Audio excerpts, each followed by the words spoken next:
lower their focus in search of what they really missed out whilst at school. That, I believe, is why so many royalists change their preferences later in life, much to the dismay of their helpless spouses. A living example of a royalist who later in life attempted to emulate life at the STC boarding is our beloved leader of the opposition, who is permanently in that post. There was an intense debate among the organizers of this event as to whether it should be open to spouses, given the fact that Thomians are being invited back to their old school and the feeling of nostalgia might be dampened by the presence of their spouses. There was also a debate regarding the dress code for the Thomians. Some argued that the dress code should be white shirt and blue shorts. However, the debate regarding blue shorts ended abruptly when it was pointed out that coming in blue shorts to college might ignite old passions, which could invariably result in several divorce cases being filed in the days following the dinner. However, regarding the thorny issue of spouses, in the face of division of opinion, the chairman of the organizing committee, Mr. Ranganathan, used his power of veto and insisted that spouses should be included. When emphasizing this fact, he pulled out his rather fat wallet and displayed a photograph of his charming wife and said that no way am I going to be permitted to attend this event if she was not permitted to attend. We at once agreed. However, I asked Ranga as to why he kept a photograph of his wife in his wallet after so many years of marriage.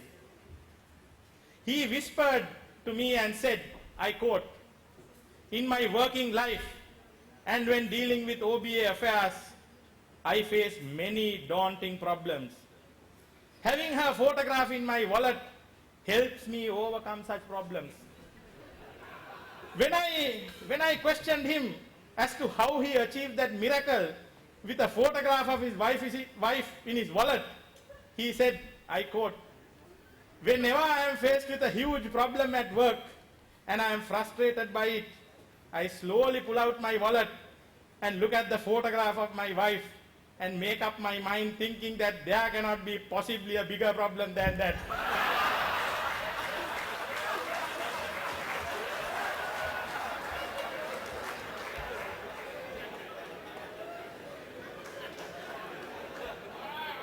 Be that as it may, I'm sure most of you are thrilled to be back in the school by the sea, in the company of your boyhood friends.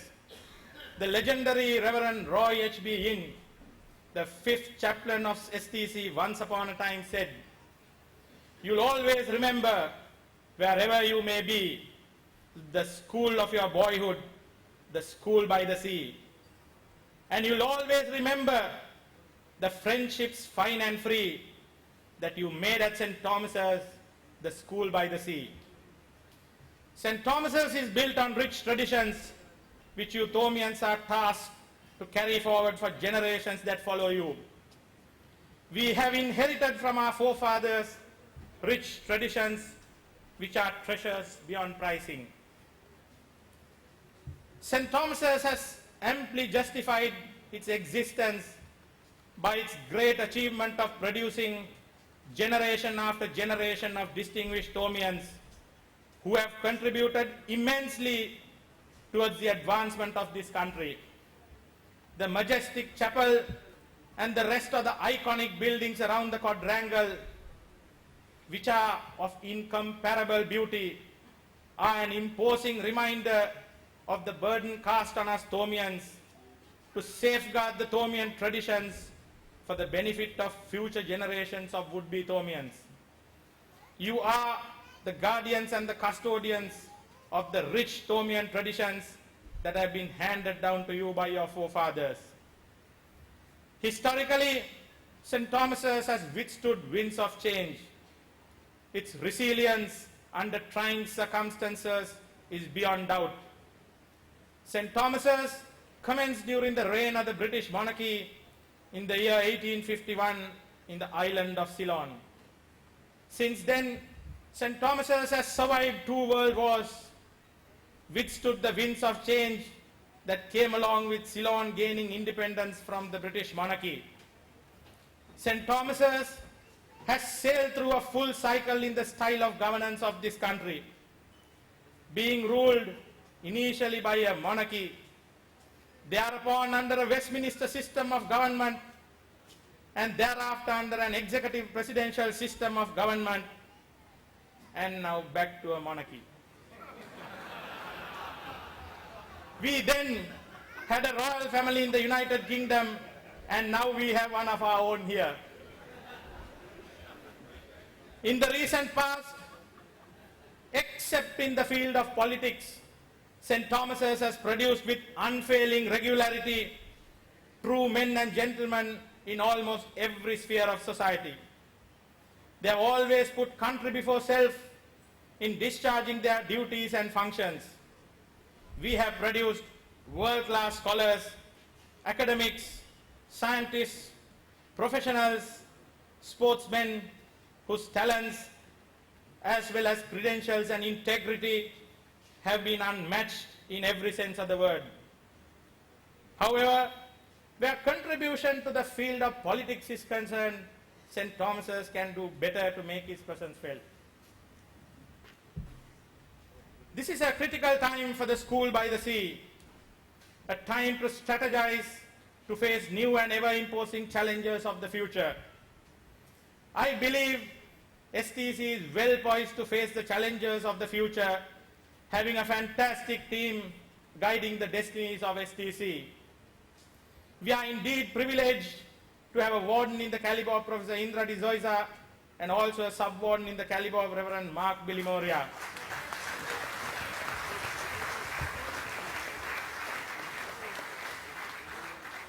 Professor de Zoysa's impressive credentials amply match his youthful good looks. He is, I am told, by far the most handsome warden St. Thomas's has ever had.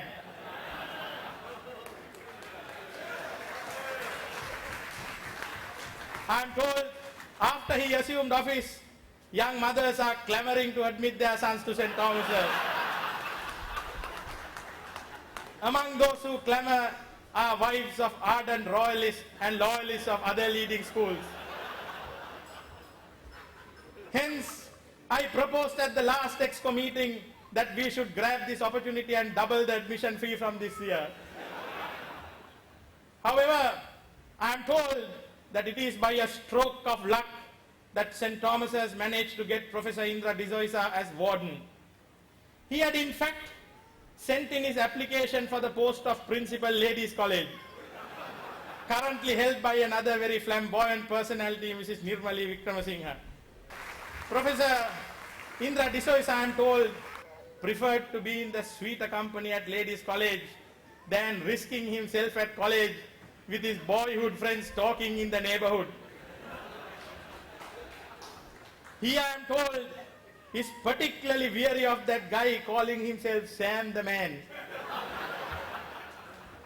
His manliness is something Professor Indra de Zoysa doesn't want to revisit now after many years of leaving college. I am also told that since of late, there are a countless number of young mothers in attractive clothing lining up outside the college gates in the guise of picking up their children. I am told that they are in fact there to attract the attention of our flamboyant warden when he passes by in his flashy SUV. The vital point those mothers have missed is that our warden, being a Thomian, is not attracted by such female inducements. Warden is yet so loyal to the good old Thomian culture and habits. As I said earlier, old boys are the pillars on which St. Thomas's is built on. In the past, St. Thomas's has benefited immensely from the overwhelming generosity of old boys. The old boys of St. Thomas's have stood by it during dark days and trying times. Many of the infrastructure found in the college could be attributed to the untiring efforts and unending desire of the old boys to give back generously to college. We sincerely hope and humbly request the old boys to donate and contribute generously towards the commerce building project launched by college. Therefore, I wish to sincerely thank this distinguished gathering of old Thomians for coming over for this historic event, motivated by the singular purpose of helping college raise funds. You are true Thomians who have made college proud of counting you among its distinguished products. I wish to remind you of the often repeated words of wisdom. I quote, "Ask not what St. Thomas's can do for you. Ask what you can do for St. Thomas's." In this context, I wish to quote Warden Neville Dalvis, who once said, I quote, "The interests of college must give way to all other interests. When you help college, please do not expect anything in return. We all owe the college something. The college does not owe anything to us. Remember, the college is bigger than all of us put together. With or without us, the college will go on. May we contribute together to its glory," unquote. Finally, I would like to take this opportunity to thank the Lord Bishop of Colombo and Mrs. Kanagasabe for accepting our humble invitation and gracing this occasion. I would also like to take this opportunity to most sincerely thank the energetic chairman of the organizing committee, Mr. Renganathan, and the other members of the organizing committee, namely Mr. Milinda Hettiarachchi, Chintaka Mendis, N.L. Pereira, Sugat Jayasundara, Sir Raj Mohan, Lucky Sirivardhana, Mr. Dayanandan, and all others who worked tirelessly to make this event a roaring success. My sincere thanks also go out to our principal sponsor, Sri Lanka Telecom, all the co-sponsors, including HBA Foods, Selinco Life, Vijay Newspapers, Event Productions Private Limited, and Sharon Jayasundar of Bates Strategic Alliance. It is my duty to make special mention of two young Thomians, Takshila Galapati and Executive Chef Indika Jayawardena, and their enthusiastic Mount Lavinia Hotel team for a job well done.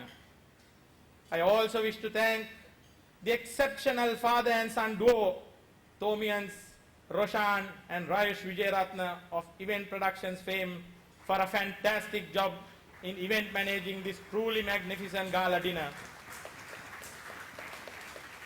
Also, my sincere thanks go out to our warden, Professor Indra Dizoisa, for the overwhelming support and encouragement he has given us throughout in our activities of the OBA. You are indeed the pride of our OBA in your capacity as the president of it.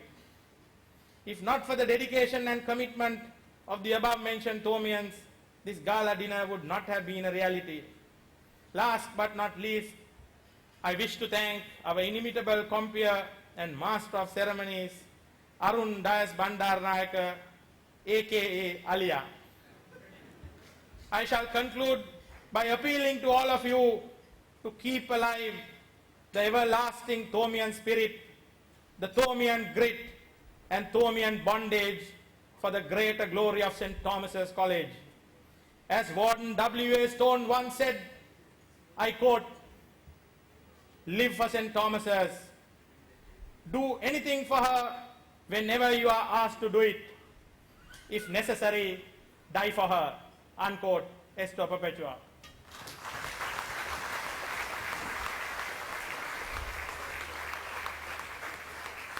Even as the naval frigates assemble on the beachfront and the tanks are heard rumbling in this direction, we would like to conclude this celebratory event not only with the service of dessert and sweets, but with a duo performance.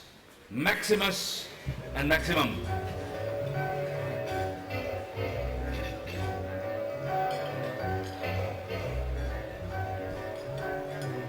I got you under my skin.